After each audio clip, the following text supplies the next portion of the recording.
Hi, thanks for listening to Crafting Human and being part of our creative tribe. If this conversation resonates with you, please share the episode. Liking and subscribing helps me to keep telling the stories of the creatives who bring soul into our world. If you want me to dive deeper on anything discussed today, let me know in the comments. I'd love to bring those conversations to you in future episodes. Now, on with the show.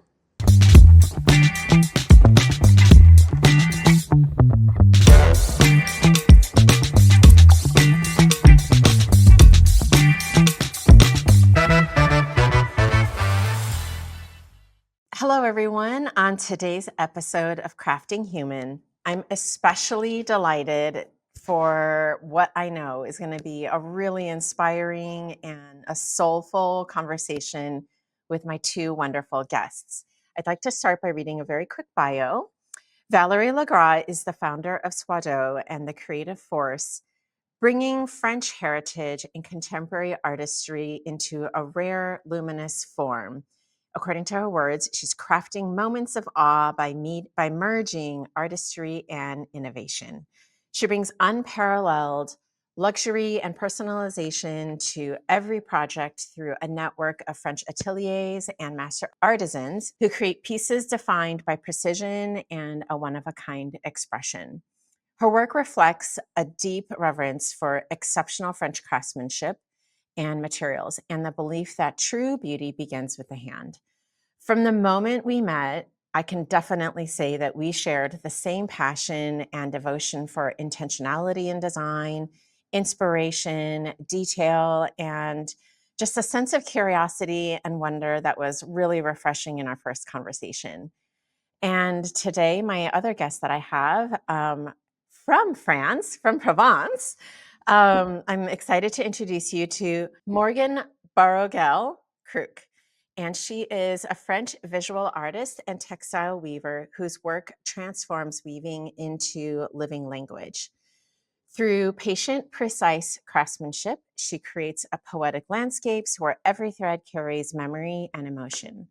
She has been widely celebrated for her mastery of ancient savoir-faire and her bold experimentation with light, volume, and impermanence. In 2019, she joined the Académie des Savoir-Faire. She is the winner of numerous awards and supported by the Banque Populaire and Hermès Foundation. Her work has been shown in major exhibitions in France and internationally, including most recently the Expo 2025 Osaka. From her studio in Provence, she continues to weave delicate ecologies that invite us to slow down, feel, and reconnect with the living world. I feel like these ladies are part of like my soul DNA. And so I'm so excited to welcome Valerie and Morgane. Thank you for joining Crafting Human. Thank you. Thank you, Sharon. This is an honor. Yeah, well, thank you both. When I think about craftsmanship and just this inspired design language and just the innovation that you're both bringing into the design world today and into the art world, I was really excited to have this conversation with you because one part of the many things that you both do is you tell a story with this really beautiful story with craftsmanship. And so I wanted to first just see, Valerie, if you could maybe tell for our listeners about what Soideau is and how you got started into the business. Yeah, so thank you, Sharon. So, actually, I'm a former interior designer, and when I moved in the US about 18 years ago, I was always trying to bring into my project some part of, piece of my home country because I could see the value of the high level of craftsmanship provided by artisan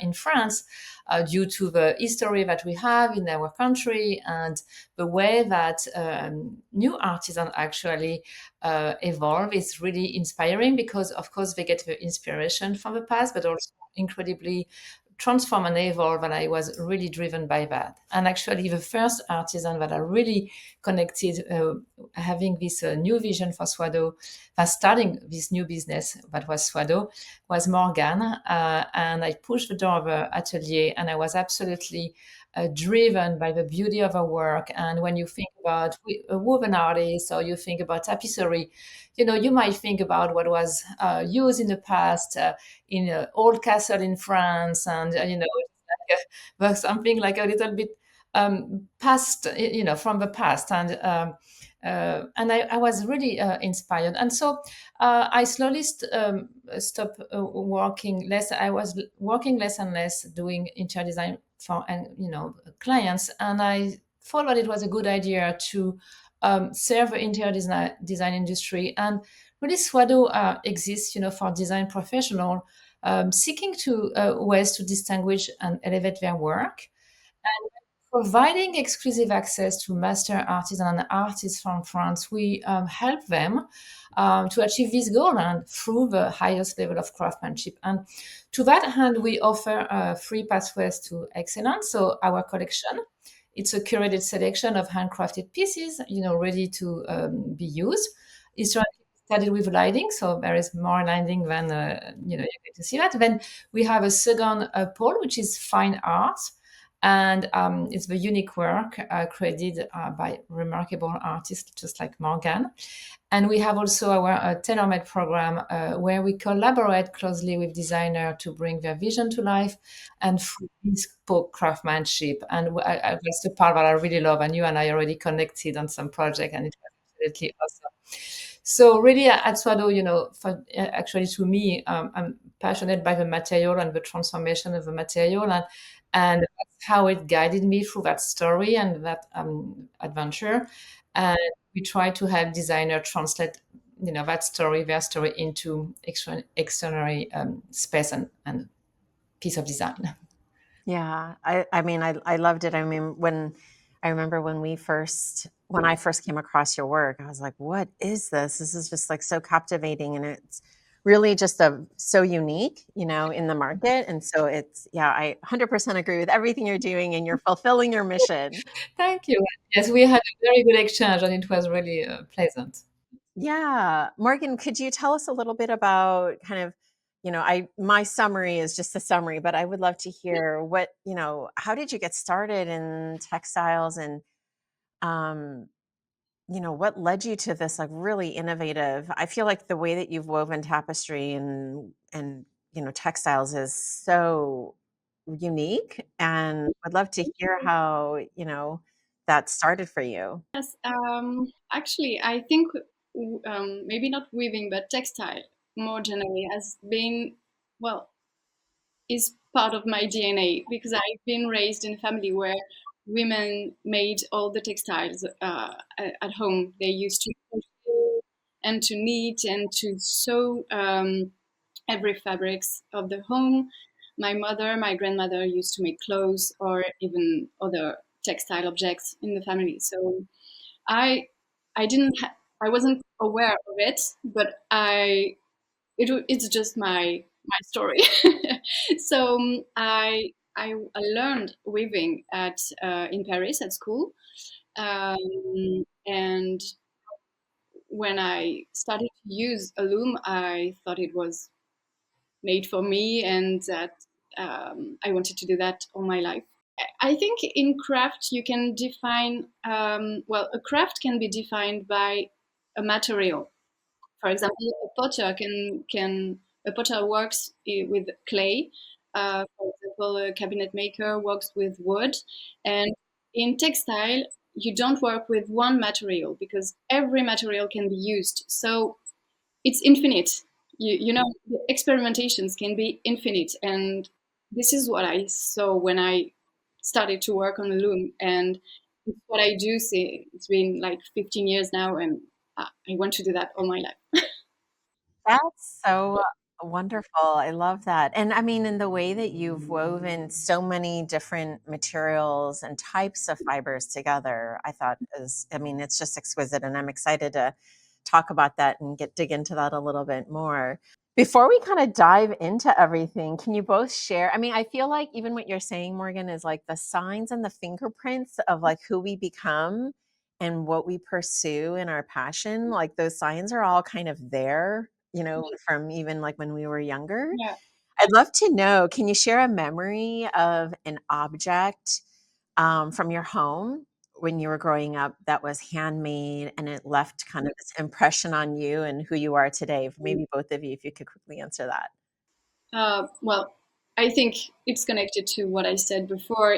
I don't have one object, but it's more a process. Okay. It's more, well, I used to be with my grandmother when she used to crochet and knit, and also my father and I used to make houses in wood for the birds every year. And so it's more a process. It's more something that is precious because it's linked to transmission and to presence and to link. That moment linked me to my uh, elder, to my generations, yes, to my grandfather, my parents.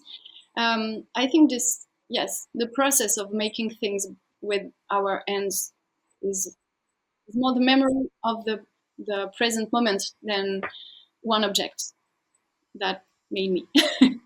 Yeah, yeah, definitely. I mean, the working with the hands, it sounds like it's just like a recurring thing through a theme through your family and, all through your childhood. So no surprise, you're doing it now with full passion. Yes. How about you, Valerie? Yeah, so I think it's maybe part of our culture in France. I'm from a family as well that was doing a lot of made by hand, not as poetic as we would think, actually. My great grandfather was doing a metal worker. So at that time, he was doing like, a lot of beautiful pieces, like the things that you put on top of a church, and then, all these beautiful fancies, etc. And then, the company, what was not a company actually, it was like a small small workshop, grow a little bit, and then to end up developed by my father, my great grandfather, grandfather and father, and then we ended up having a business made was we are making semi trailer. Okay, you think of semi trailer, it's not very appealing, it's not very, it's not very exciting. However, as a child, when I was in the workshop, I was absolutely driven by the fact that from a large piece of aluminum or a large piece of steel, when you do just by doing the cutout of it and just you have some laser, doing some work. I know this is like maybe very industrial, but it's the way of how the material was welded and all the little spark of metal or spark of light. And so I learned something that when you transform the material, when you cut it out, when you have all this little spark of metal that falls on the ground, you can see beauty everywhere. And just by having this material transformation was absolutely revealing to me. Now, if I think of a piece of furniture, because a lot of this trailer was also going to Africa to carry the cotton from the cotton field. Oh, My okay. parents went to Africa quite a bit, and I remember they brought one day. It was like a very simple chair, in the simplest form, hand carved. Just the two piece of a wood, just that were going into each other. It was so comfortable. I think they call it African palaver chair. It was from Boaké in Ivory Coast, and it's the design extremely simple, and yet it was offering an incredible sense of comfort, and you could really see the hand carving, the gesture. So it's the simplicity and the beauty of a work made by hand is just Yeah. makes a difference, and it brings emotion. Yeah, definitely.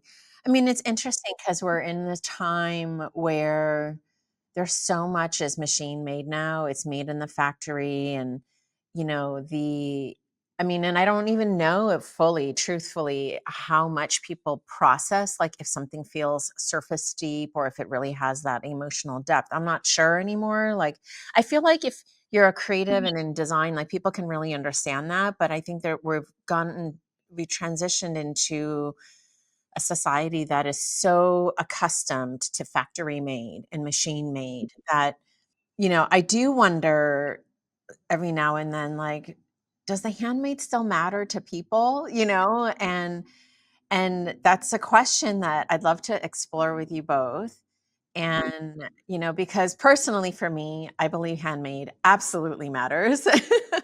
And, and I think as you both were touching on it, it touches on, your personal identity, kind of an identity of the time, and I think in some interesting ways, like with our world becoming really digitized and everything is machine made, there seems to be sort of a pendulum swing moving back toward wanting and craving like something that has more a feeling of like a soul, right? That has more depth and a meaning to it. And how does your French backgrounds, and I know savoir-faire is a really, it's a very, and I want to say it's a very French term, obviously being French word, but there's something in the mindset of that, which is also a very French mindset that I'd love for you to both maybe talk about. And how does that culture kind of translate into how you both approach your work? Morgane, you want to start, Morgane? Yes, I think it's a good question because as a French person, I don't I am not conscious of it. I know that I am very grateful for the school, the public school where I studied, for being public school and for teaching me savoir-faire. Um, and I know this is quite French, public schools. And I believe school. Well, I believe craft has to be learned taught at school. Um, and but I think it's an interesting question. I have to think more about maybe. Um, Yeah, I yeah, don't yeah. know what about you, Valerie? Actually, Valerie, would you mind explaining for our listeners what is savoir-faire? Like, what do we mean by that? Well, savoir-faire is really the know-how. And so basically the whole, when Morgan speak about the school, I completely agree with you. We are very, very lucky in France that we have an incredible history of savoir-faire, of making things by hand or making things different, from each country. If you go to Japan, you're going to have a different savoir-faire. I don't know the Japanese term. But in France, we have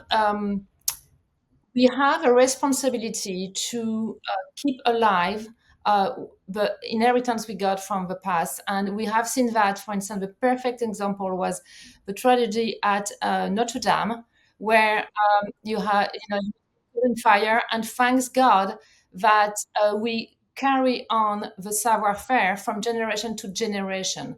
And without it, we might have a hard time to be able to build it the way it was built. And it was very important because you cannot reinvent the wheel on something that has been built like centuries ago and bring your own contemporary techniques. So it is very important. And it really started.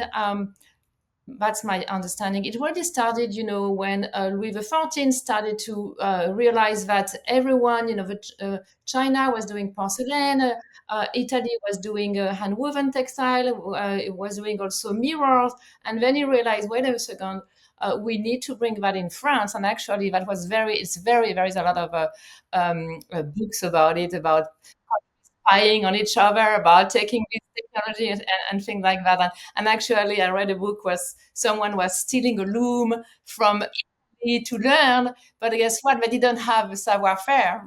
So it's not only the tool, it's the gesture. And because we have to keep all of this heritage in France that we have alive, Morgane mentioned school. We have absolutely incredible public school in France that really are committed to train the young generation, and it's just like a privilege for these young artists and artisans to learn in these incredible schools, and to carry on the legacy. But not only you carry on the legacy, but just like Morgane is a fantastic example, is you learn the basis and then you make it your own into the language of design of art that it is today.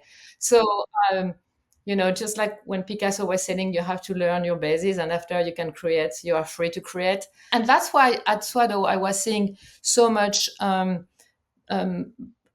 possibility of having a need. A lot of designers actually are in needs of something that is authentic, because their clients, to come back to your original question about how people feel about the handcraft aspect of it, I think people reconnect more and more about that aspect, because if you want to live with object or in a special surrounding, you need to have some emotion. If everything's coming from factory, we learn through the COVID that we spend more time. We need to, we are on our computer all day long. It's just so intense. We are bombed from right to left. And I think having this feeling of feeling something, whether it's textile, whether it's a quality of light, whether it's any type of material, it is so important and relevant in today's world. So I think there is Yeah. definitely a comeback to it. Yeah. Yeah. I agree. Yeah, and actually, I specifically spoke about how tradition fuels innovation. Every month I do a little rendezvous, uh, a presentation, and I really speak about that in one of my latest rendezvous. And it's really how tradition from France specifically, because this is our home country, how it fuels innovation and how it can be a great source of inspiration for designer nowadays. Yeah. Yeah. Is there anything you'd like to add, Morgan?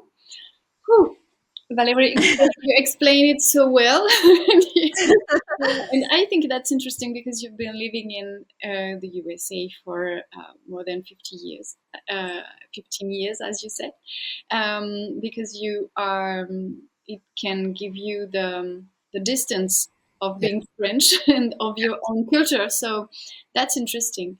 And yes, I think we have to reconnect.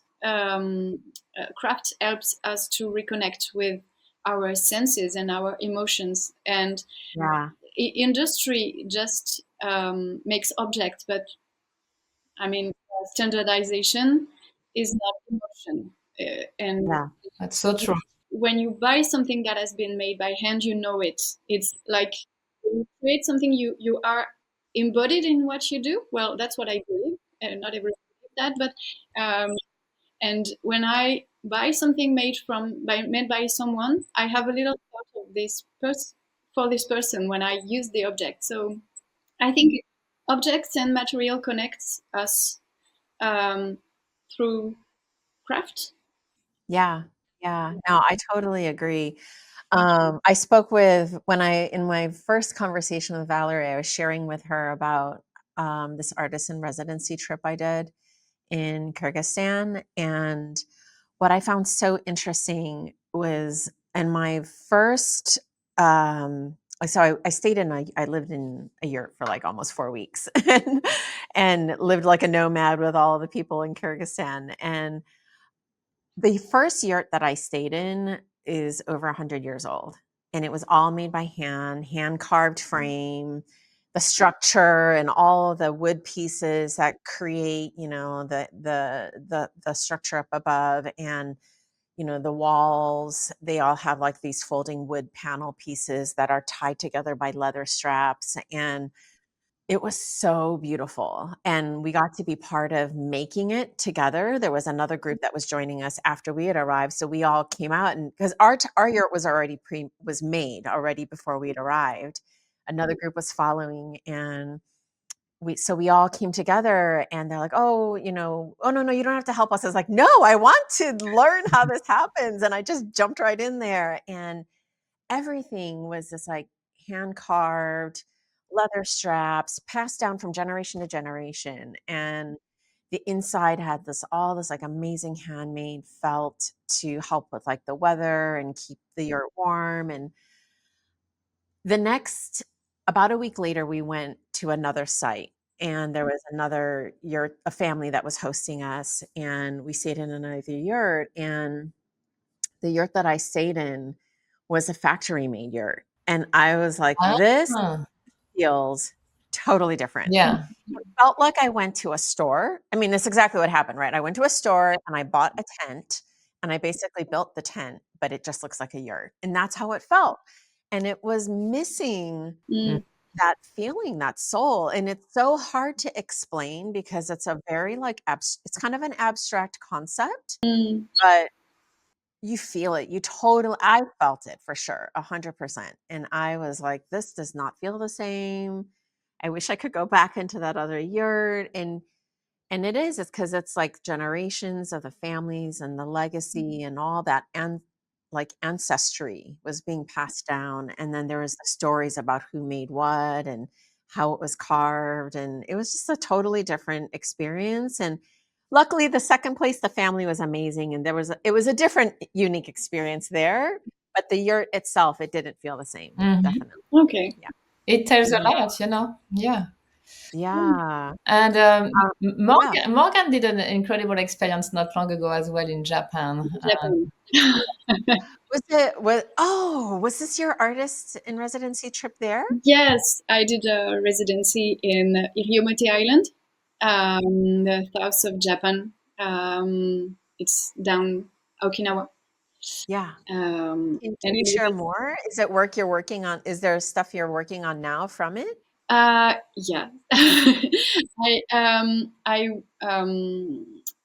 I had the chance to work with Akiko Ishigaki, who is a Japanese artist and craft woman, and she lives in her forest garden island. I don't know how to define it. And she grows and harvests the materials that she is going to use to weave, to dye, and to make her fabrics. So everything from the ground to the final object, she makes herself. And she Wow. told me the first thing she told me is that when you know how to make a thread, you can do everything. Mm, And this is power. To me, this is power, and yes. to Yeah. her, this is Yeah. vision of power. And this was really powerful actually when we learned how to make threads from banana trees, from silk, from rice, papaye. The rice patty, like okay, yeah. And it was another time we slowed down, actually really slowed down, and the life was and actually it was the whole package, because we the food was so good. So good. Just from just from the sea, from yeah, everything was so perfect. Actually, I wish I could bring this life here. um, and that was Well, amazing. and you live in Provence, which it's not really like a booming No, like city like Paris, and even still you yeah, prefer a- slower again. actually, I left Paris because it was too Much. fast. Life was too Mm, fast and too much. I needed nature. I needed sun, actually, and yeah. I wanted the life that was slower. In the atelier, in the studio here, um, life is slow because weaving requires its own time. You cannot accelerate weaving. But when I close the door, the life is still speed. Actually, Yes, yes, yes. but that's life. And So then so tell me about this, like the slow process that you experienced in Japan. How is that different from the slow that you have in Provence? but when you work with material that grows from the earth, you have to wait for it to Yes. grow. And in nature, you cannot accelerate the time of growing. And Akiko Ishigaki told us that when if she doesn't have material, she does nothing. And that was wow.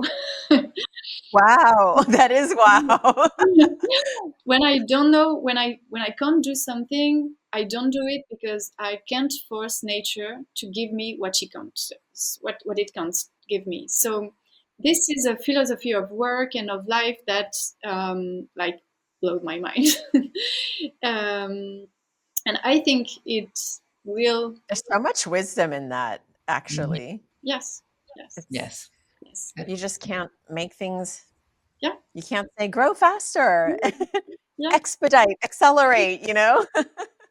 Yes, it's about it's also slowing down to look at how life is made or made us ourselves, and it's about understanding things. And this gave me a lot of matter to think about and to, well, I grew up. Mhm. Yeah, I think when you Wow. came back, you said it really transformed the way Yes, of my life perspective is different since this trip. yes. Wow. Yeah, definitely. How do you think that, I mean, so how do you, because Valerie, you're all about at Swato, like innovation, bring and this merging of these traditional crafts with kind of the modern sensibility of today and, you know, working with all kinds of different design practitioners to, you know, bring into the reality kind of a new, imagined, innovative kind of approach, right? And working with artisans like Morgan to bring something that feels like a slow traditional process into something that's totally fresh and new. What's that dynamic been like for you? So I also learned from my journey of developing Swallow. At first when we started, we had people that were I would say people to help me. When you start a business, you have kind of consultant, someone like a PR just tell you, okay, what is next? What is next? What is the next collection? We need to have a launch calendar and everything. And I was like, oh my god, oh my god. I mean, it didn't make sense, so I quickly stopped because it didn't make sense to me that I had to look at a calendar. And just like in haute couture, the poor people, I mean, the poor people, but people working in haute couture. I mean, one of my nieces is actually working at a big house of a fashion in Paris, and it's a non-stop. And you squeeze, you press so much the person that how can you get out of good credibility and good sense of what you produce? If it's just producing, it doesn't make sense to me. And Yeah. actually, I think it's because with maturity, with age, you're like, you just have a different sense of Mm. what do you really want, and you just Yeah. need to find the right people, the right designer in our case, that understand that process and understand that there is a certain when we do some custom project, it requires first a conversation. The best thing, I'm trying to stay away as much as I can from exchanging just by email and say, hey, what is the price for that? Give me a lead time. Give Mhm. me a quote. Okay, right, lovely. Of course, we have to start, to see if we have Yeah. the right fit, but just at least pick up the phone and then schedule a conversation. Because if I take the example, you and I, Sharon, this is how we connected, and it was just like a genuine conversation, and then we realized we had more in common. And then it was just by the discussion you and I had, it generated a lot of new idea for me because I could see your needs, I could see what you wanted to bring in one specific project, and I said, oh, how about we do that and that? So Mhm. really, it's just also learning how to respect each artist and artisan at photo with individuality, because they don't have the same vocabulary, they don't have the same sensibility, of course. And when I develop a line with one of them, I really try to make sure that not only I respect their language, but I'm always careful that um, I don't want to take their material or craft and transform it in a way that doesn't resonate with them. So I'm always very careful. But I have to say that the best experience is when I spend time in their atelier. And like last summer, Morgan and I, we had a whole day just like Mm. touching. And she pulled out a textile that she had, and she had hand dyed it, and just like it was gorgeous. We just clipped it, and then we up something's coming. So the slow process is just connecting to the material, connecting as a human level, and not just being behind a computer with trying to sketch something and trying to create something for creating, just like Morgan was Yeah. saying, when you have machine made, you product an object, but Mm. you know, when you do it by hand, and that's, you know, you create something that has sense and meaning. So it's kind of the slow process that we have at Swallow, and it's just lovely. Yeah. What Wow. I appreciate is that Valerie is a very intuitive person, so she connects things and she doesn't just copy the way of doing of so many companies Yes. I know I've been working with, and she always changes our point of view to adapt to create new things. She has a very great curiosity about things, how they're made, and I think it's the good recipe to make new things and great things. Yeah. Yeah. Thank you. No, Thank that's you. Yeah, fantastic. that's true. But it's just because we are, just like you said about the slow process. If we take the example of lighting, for instance, you have, you know, you're going to have a great designer who is going to create something very new and very different, and within the next a year and a half, it's going to be copied everywhere. And what you have to learn is when you start, you know, by the material, when you start by the craft, then you have a total different point of view, and that's very enlightening. This is really rewarding. So yes, we are more slow. Yes, we just like, but it's the luxury also. Because I learned of something, and maybe I'm wrong. It's just like I'm just speaking, but you know, when we speak today about the luxury industry, what is really right now, it's complicated to understand what is luxury associated to the word industry.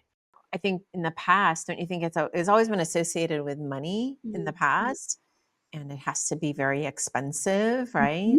Mhm. But now, I mean, time is a luxury. These things that are intangible become, I feel like, more luxurious to Mhm. have, like the option to be able to say, no, I'm choosing quieter and slower, but also just having, you know, I feel like health has become a huge aspect of what feels luxurious now Mhm. too. That peace of mind and to have good health. And Yeah. I mean, it sounds so simple, but it's like kind of a returning back to like what is like a real value in Yeah. life. It's not always about the most expensive and the most, whatever couture brand. It has to be, it's a totally different, I feel like it's going more deeper and introspective into like values based versus material Mhm. things. Yeah. Yeah. Does that make sense? Yes, I Do totally you, agree. does that resonate for you guys too? Yeah, Yeah, absolutely. I totally agree. Yes.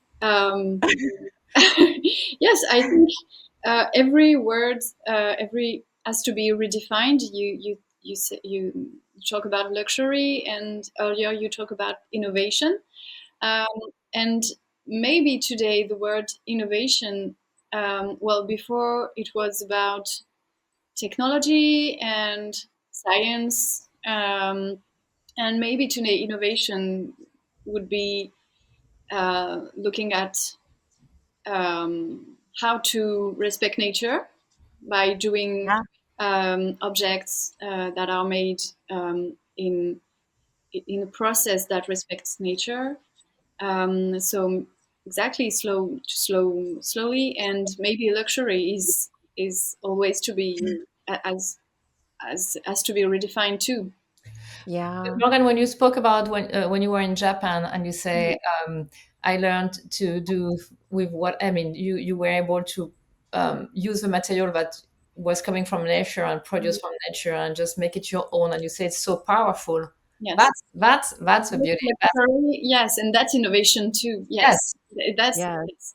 I have this one little story to share. We died with indigo ferra, which is a Oh, kind of indigo, and yeah. that tree you can harvest it only 2 or 3 weeks a year, and if you want to Oh. dye with fresh leaves, you can do it only like 2 weeks or 3 weeks a year. So the color that is made Mm. at the moment is so precious the color, which is you cannot have it with another type of indigo or another type of plant. It's so precious to me. That is luxury. And I had the chance to dye fabric and yarns, thread, with this color, and I have them at here in my studio, and I feel so lucky to have it, and it's my little Uh-huh. treasure. And I know I will make artworks, but this I won't have a lot of artworks with them, so this will Yeah. be very, very limited Mhm. edition. Edition, yeah, and that is luxury. That is It's the luxury. Yes. and Yeah, and it's all about all the senses, the five yeah, senses. That's all this experience of feeling, and yeah, just like going back to being just like crafting a human is just like yeah. as a human to feel something. And I think in at Swado more and more the people who are coming with special requests or just looking for something always explain that they want something different, they want something special, they want something meaningful, because at the end of the day their own clients, they need to relate to something. If you just have an object for an object, it doesn't make any sense. Mm, Absolutely, totally agree. Yeah. Well, I mean, so much of what you're saying, Morgan, I completely resonate with. I have a story as well. So in the spring, oh no, it's not in the spring. Is it in the spring? It was in the winter, actually. I love dahlias. It's like a flower. mm, And my husband and I, we went to the nursery to buy a bunch of the tubers, the mm, dahlia tubers, and you plant them underground. And this is my first season, my first year planting them versus buying them from already grown from a pot, right? So I was so excited, and we It bought is all these exciting. dahlia tubers and like gigantic dinner plate dahlias, and I was just so excited. We planted them, and I started to read the care instructions, and I said it won't come out at least until May. Like the first won't come out until May or June. And I said, May or June? This is like, I mean, and I live in California, so we have basically 2 seasons, sunshine and rain. It's like we don't have like the transition of the 4 seasons. And it was just this really interesting process of like waiting, right? And the going back to kind of the slow, it really forces you to recognize how we're so accustomed to like we want instant. We're so in a way like Amazon Prime, I can get it next day, and whatever I can pay a little extra fee and I can get it in 2 days, and all of these things where it's like instant and now and fast is really I don't think I've recognized how much of that has even been ingrained into me in a way where I even wanted nature to produce fast, but it has to happen when it happens. yes. And that was something and when it came out, it's just like the little shoot, you just see this tiny little Yeah. thing, and that brings all this excitement, like your face has said it all, right, Valerie? It's like Yes, you see yes. and you go, "Oh," and there's this enjoyment of watching it grow and nurture, Mm, and I feel like that's a lot of the kind of like the slow process mm. that we talk about where we're saying slow, but it's not even slow. It's just the normal process, we It's call it slow reality. because it's a comparison to the Yes, machine made. yes. It's reality. Just the right time. Yes. It's also being appreciative of every minute, Yes. the appreciation of it, of Yeah, yeah, when we yeah, and Mm, And I'd imagine that even as you're weaving and you're making, and you guys are both collaborating and you're compressing, I mean, because your artwork, Morgan, it's like so fluid and very curvilinear, and there's movement to it that naturally that you can compress or bend and curve and shape. And I'm sure when the both of you are working on it together, some of the slow you need that slow, quote unquote, slow time to experiment, right? And yes, to sure. try something. And that's something that I think gets lost. Like you're saying, the innovation kind of gets lost when you're trying to make everything happen so fast. Yeah. Um, But I think do you, I'm sorry. yeah, I think go Morgan ahead. can also, I've been knowing Morgan for quite some time, and she gains so much confidence, in her work, and she has incredibly evolved, and the scale of her work, the luminescence of the work. I mean, this is incredible to see so much power coming from her, and you can translate it into her work. It just absolutely Mhm. give me a goosebump. Well, It's a, yeah. Go ahead. it's a co-creation, actually. I love to work with Valerie because well, I make material, I make artworks, but through materials. And I love the way that Valerie has a vision of an object with my material. And it's always a co-creation. Mhm. And actually, craft is always a co-creation because you always create with earth and material. But when I work with Valerie, I have, I trust in her vision. She can do Uh-huh. anything with my fabrics, and I have total trust in her vision. But that takes time. We know that, Yeah. and Wait, it takes time. I appreciate that she takes time and she does not do 1,000. Even if she has like 1,000 ideas a minute per minute, but, that's the You sound like a designer, Valerie. But 1,000 ideas a minute. talking about being slow, like Morgane found a beautiful vintage loom, which is much bigger, and she's going to also help, lead Morgane into new way of working brain. because she has a larger loom now, Mhm. and we know we have ideas of something larger, but we're going to wait until it's ready to do, and as simple as that, and that's great. Well, we don't Yeah. need to force things comes our way. Yeah. Oh, I Actually, love that. more generally in craft, I think that this um, this notion of slow, um, it it brings humility, and I know a lot of craft people, and they're all humble because when you start learning your know-how, you you fail, you fail until you succeed. And when you succeed, it's like your dahlia coming from the earth 6 months after. Well,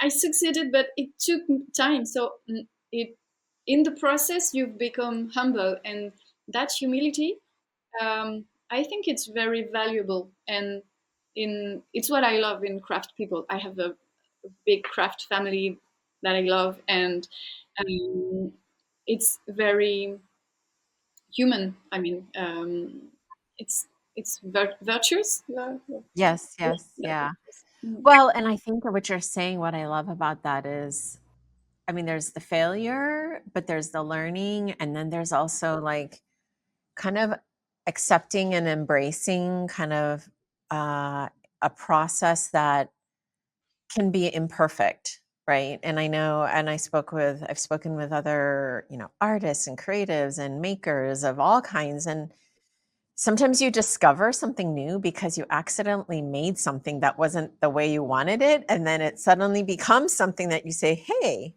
I Mhm. how do I replicate that? I kind of like this little moment that I wasn't planning, but it just happened," and I've definitely had that experience happen in my own practice where I mean, it seems like an idea, like some genius idea that I came up with, but it actually kind of happened by accident. And then you're like, and then you kind of look at it and you say, "Oh, actually, I kind of like that." And then you start to expand and build on that, and it becomes something kind of an idea that started from maybe what could be perceived as failure or imperfect, you And know? sometimes it's the reverse. Like we had an idea of putting some light through a textile, and I was sure it was going to be beautiful, and then the result was absolutely not what we were expecting. The shadow, Oh, so many ideas like that.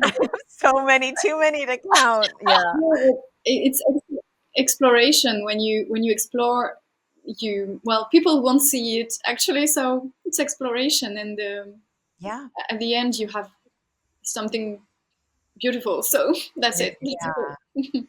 It's funny because there's definitely a process where you can't I really like that word that you were saying, Morgan, that it is very humbling because it feels like, I mean, you can't take it personal in the process. You have to just be willing to say, okay, that wasn't a good idea. It didn't work. And then you just, instead of forcing it to happen, Yes. right? You can just say, okay, we tried it, and you set it to the side and you don't come back to it. Or, something else maybe down the road will say, oh, now I have this material that actually can make this other idea work, and so, but I love that. How would, um, how would you both say, like, or why do you think people are moving towards, and we kind of touched on this a little bit with like meaning and wanting something that's not just an object, but what do you think just culturally is happening right now that is shifting people where they're craving more soulful objects? I feel like more now than ever. I think so. I think it's just having to anchor of something that lasts, because I think we went so deep into the consumption of things Hmm. but at some point you get exhausted of it. I mean, you get just like what we said, everything is going so fast. You send an email, you expect an answer. If you don't answer it within an hour, it's like the end of the world. So people start from the email, they're starting to text you, and everything is going so fast. Mm. And I think at some point getting anchored to something, getting, having this connection to something is reassuring. Yeah. I think beyond that, the emotion it brings. I mean, when you have a piece of heirloom from your grandparents, all of a sudden Hmm. becoming, it brings you back to somewhere you were in life, or it is just having some connection, and I think our society reached a point where we are going to go back to our, hopefully we are going Hopefully, to go yeah. back to some more sense, and when I say some more sense, but also sense instead of sensation. Yeah. Yeah. Yeah. It's interesting because I have this teapot from my grandmother. Um, it's like a teapot. I mean, it's nothing expensive or anything like that, but it's just a small little teapot with, there's three small little kind of Asian teacups that match with it. And there's supposed to be a fourth, but it broke. And but my mom gave that to me, and she said, "Oh, you kind of seem like you like these kinds of things, these like old things. Do you want this?" And I said, "I do," because it traveled with her from Korea to Manchuria and moved to all these different places when she was like fleeing from war, and then they resettled, and then they made home again, and then she brought it with her from when they immigrated from Korea to the US, and it's just been a part of her life and her story. And I never drank from that teapot, but it has this like a meaning or a memory for me that I associate with this object. And you can buy me some fine china from porcelain china from, some beautiful brand or whatever, but it won't have that same value or that meaning, right? And I think that kind of goes back to what you're saying, Valerie, where people are seeking things that can make them feel more grounded and And I think nowadays, of course, here in we're talking about interior design and kind of, which is already kind of course, a sort of luxury.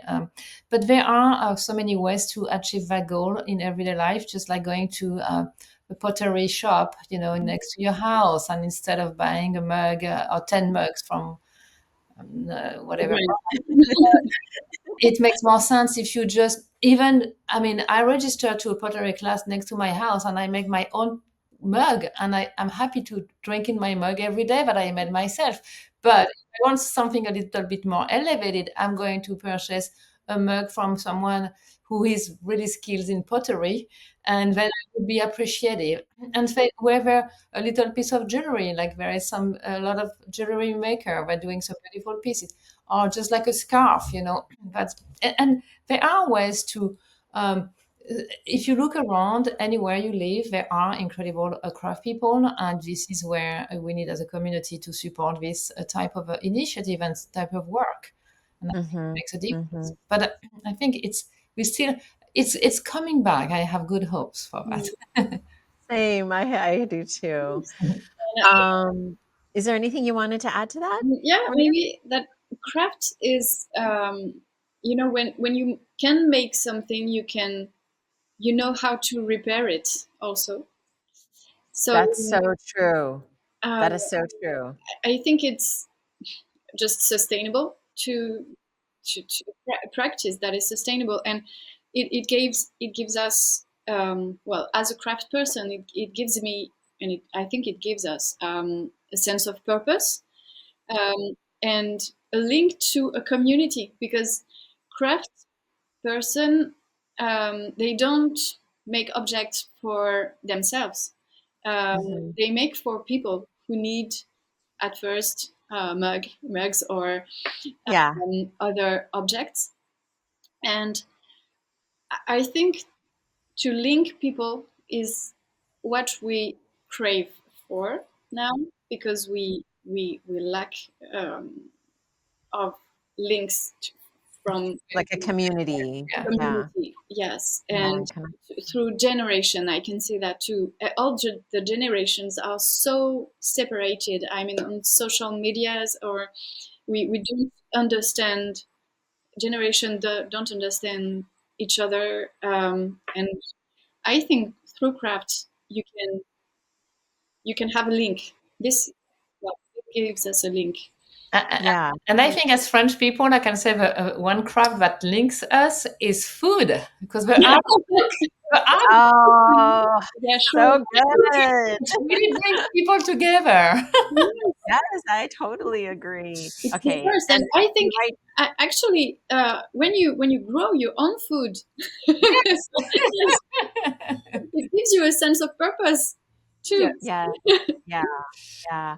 We do that in my house. We have our front yard is like kind of a little micro garden of different kinds of like farm to table, different kinds of foods. We have some corn. We grew corn in the summer, and we had cucumbers, and we have so much. My husband and I, we cannot eat like dozens and dozens of cucumbers by ourselves. So we make it available for everybody in the community to just pick some up. But everything that you're saying, both of you, it's really interesting because I know what we're talking about is like objects and design and craft, but actually it's really this notion of creating like a deeper human lived experience. But I think all of that translates with into how, you know, the things that really do make us human, which is we want connection, we want to feel grounded, we want to feel like a soul and a meaning into how we do things. And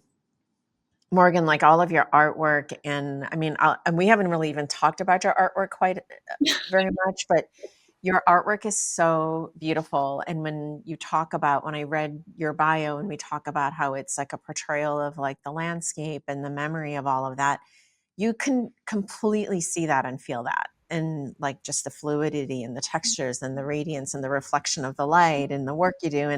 And truthfully, I haven't even been able to see any of it in person, but just seeing it in like videos and in photos, I just am like so in awe of it. And I would love to know like what you're working on now, because it sounds like a lot of this time when you were in Japan Yeah. has really impacted kind of a new approach to your work. Is there anything that you're developing that you can share with us? Yes, actually, I'm I am working on a new series of artwork, that, well, um, when you weave, you have a lot of gesture that you don't, that you don't see when the artwork is over. And for example, when you make the warp, you have to braid, um, which is, well, in French, it's the same word for the braid and the warp. So Warp and the Weft, that one? yes, the warp is Weft. when Okay. you make the warp, Uh-huh. and there are invisible gestures, Mm-hmm. and I'm working on that, to make them visible by natural dyeing. And Oh. also, when I was in Japan, Akiko Ishigaki told me that she didn't learn from theory from books or from a teacher. She recovered. She how to put that? She found songs of traditional dyeing process. Oh, She learned how to dye um, uh, Listening to a song? listening to songs. Wow. Yes, so wow. it was very intuitive, and I love. I mean, my work is very intuitive. I cannot tell you why I do that and that and that. I just do it, and just you can see whatever you want, and I that's fine with me. But I don't have a concept, and but and so I was really moved by this way of learning through songs. It's very like it's a well before women weren't allowed to write or so the only way to pass on their knowledge was through um, oral through Orally. speaking Yeah. Yeah. and songs, and I was really moved by that. And I call this series le chant des gestes in French, Say it again. songs of gesture, Uh-huh. uh, Chanson, what did you say? songs of gestures. Songs of gestures. Okay. I work with dyeing, intuitive way of dyeing, and I want to. I want people to know how weaving is made, but it's a more poetic approach. So I am. I tend to dye my own natural dyeing in the studio. I'm doing that right now. Oh, wow. Wow. That's amazing. I will have Well, to and do everything you're talking about with song and oral history and storytelling, I mean, that's all like such a huge part of like how we how we do things as human beings. You yes. know, we tell stories to create meaning, right? And the songs, what's so interesting is that I feel like songs are kind of like art. It touches us in a way that Mm, it doesn't ask for permission. It just does it. It just touches you, right? And yes. it is a very yeah, it's like a very sensory experience. And so it makes sense that all of that's kind of intuitively coming Mm. out through your work. That's Okay, I wonderful. mean, so we can say that Morgan has a beautiful voice then. Well, there's so much I wanted to talk about with you both because we're running to our top of the hour. So I wanted to just ask you maybe both um, if there's something specific that you're hoping to achieve through your work in is there like a dream of what you hope like through this handmade craftsmanship and the honoring of material? Is there a kind of like is there something you've always hoped would happen through your work? And you can each answer that separately too. That's a big question. Of course, we have dreams because if we don't have dreams, we cannot just go further. But Yeah. I think one of my dreams um, is to create a school for Oh, textile, wow. Yeah. yes, for textile practices, which would be with all the textiles practices, weaving. I think I would love to get people their power back because before in France I mean the girls were taught how to sew and to embroider and to but what happened is that um, this um, this disappeared from school, and it's a shame, and I think boys should have learned how to sew too. We we talk about that. We used to have that at school. Remember, Morgan? Our generation, we had that at school. We learned Yeah, how to cook and to sew. to cook and I sew. did too. We had home economics and wood shop. And boys didn't have it, but I think everyone should be able to sew. And actually, if there's a war of anything, you should know how to to sew because it can save your life. And so I wish to maybe one day, 10 years or 15 years, I will go and pursue that dream. To That's find that amazing. Well, you can sign me up. I'm coming to Provence and and I want to learn to make textiles from you. That's amazing. I love that. How about you, Valerie? I think I'm very passionate about what I do. So I'm always excited. I'm always seeing things. I can see beauty almost everywhere, and I just love to. My dream would be to simply just be able to share my passion and just, just with simple things, you have this moment of awe because every day, just like when there is so much beauty everywhere that if you can just learn how to see it, your life is already much more beautiful. And and I think it's just a little dream of learning these little basics. Yeah, I love that. No, I completely agree. You can find beauty in every place, and it's understanding to see that way with your through your eyes, right? And so, well, I always like to end my podcast with some rapid fire questions. So it's just whatever pops into your head when I ask the question. So we'll start with, what's the last thing that you saw that completely took your breath away? The last thing, can I say two things? Yes. I think a landscape, I remember working in Washington State, and the landscape was absolutely breathtaking. I was like, I had this immersion. And another, I would say, they didn't transform my life, but another thing I saw that was a beautiful exhibition in a series of beautiful exhibition in Paris, and I think that's always great to be able, to have. So it was exhibition Yeah. and landscape. Yeah. Yeah. How about you, Morgan? Sunset. Every sunset, yes. And I think with the sunset there is so cliche. I'm sorry, but um,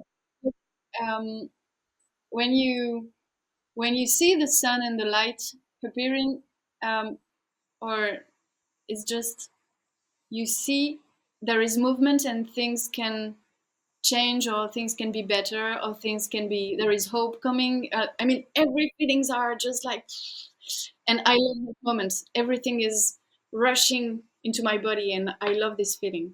I feel alive when there is a sunset, or I love that. Well, both of you guys are touching on nature, which is yes. like such a key part of my moments that always make me feel that too.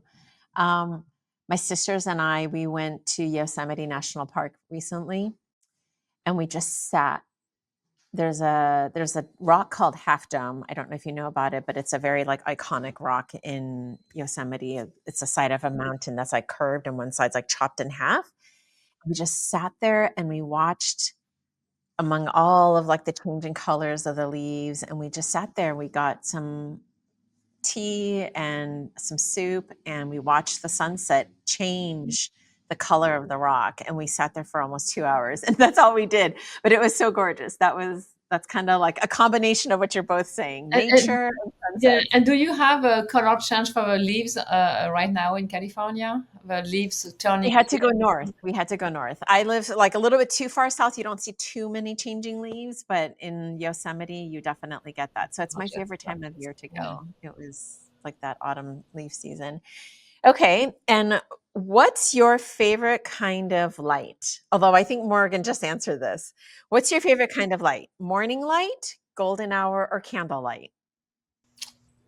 That's a Morning light. Oh, okay. I think so. I think so.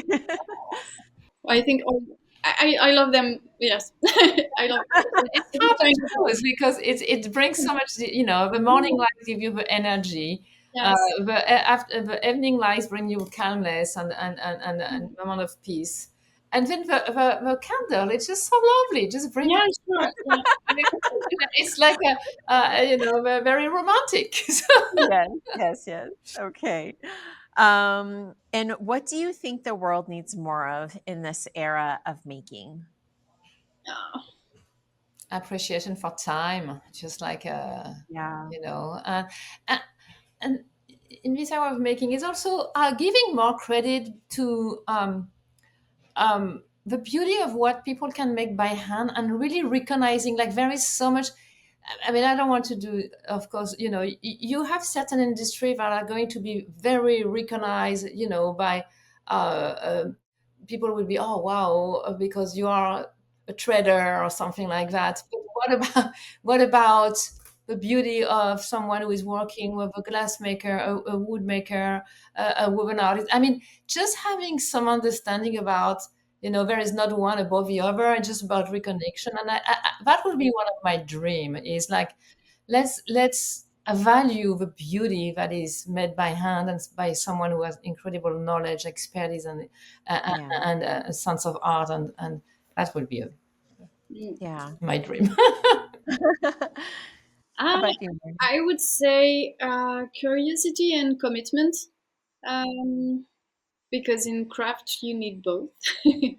um, and commitment is a very beautiful quality when you use it well. I mean, it it can bring you to know you deeper and to create links with everyone, with a lot of people.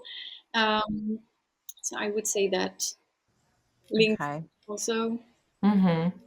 connections, and Mm. slowing down, of Yeah. course. Yeah, I love that. I mean, all of that is, they're all kind of touches on some of the main points that we spoke about today. Mm. Um, and then lastly, finish the sentence. Crafting human means. I would say, trusting human means bringing so much value and sense to our world. I don't know. Mm, It's just maybe cliche. It's just no, it's not cliche at all. I think that's exactly spot on. it brings meanings, and just like all the points. Actually, this is all the points we discussed in that Yes, conversation. It yes, Yeah. encompasses everything. yes. Yeah. I don't see one. I don't see one word to define crafting. You're right. um, Yeah. it's so many recalibration from where we are now. We well, so crafting human is slowing down. Yeah, we're slowing down and Yeah, recalibrating. yes, That's I think recalibrate. that's all there. Well, I have really enjoyed this conversation. Thank you. It just like always fills my heart to speak with you, Valerie, and now with you, Morgan. And I feel like it's been this journey of doing this podcast has allowed me to have these wonderful conversations with people like yourselves. And truly, I can't think of the last time people just sat and talked for an hour and talked about the things that we value and the things that bring meaning to us and help us to stay motivated, to stay purposeful in the work that we're doing. And I just appreciate I mean, I've appreciated our collaboration so much, Valerie. Everything that Morgan was saying, it's like really so true of you. And we've just had wonderful exchanges of ideas and inspiration. And Morgan, I showed Valerie like a little image of something. She goes, "Oh, what we could do," and she gets very excited. And I have this idea, and it's that kind of excitement and shared Yeah. Right. enthusiasm and collaborating with people that makes sometimes what feels like really hard work feel really enjoyable. And so thank you so much. And Morgan, it's really been an honor to meet you. I've Thank you. really admired your work. And I think I'm excited to see what happens after this. It sounds like your residency in Japan was very impactful. And so I'm excited to see what the future of your work is going to look like and how you continue to grow and evolve as an artist. And I'm sure in all of your collaborations with Valerie, it'll also come out as well. So Thank thank you both for your time. Thank Thank you so you. much. Thank you, Thank Sharon. And I you. think launching this a podcast it's a really, really a good idea. It's going to do a lot of good, and I hope from that podcast, you can build a great community, and we can connect with other like-minded people. Because Yeah. it's really an honor to have been invited by you. Thank Oh, thank you. you. Thank you. Yeah, Thank you thank so you. much. Thank you both so much. Thanks for listening. If this episode spoke to you, I'd love for you to join our creative tribe. Follow, like, and subscribe to help this community grow. Your support helps me to tell the stories of the creatives who bring soul to our world and create meaningful experiences. Thank you for being here and keeping the circle of creativity alive and connected. I'm so grateful to each and every one of you.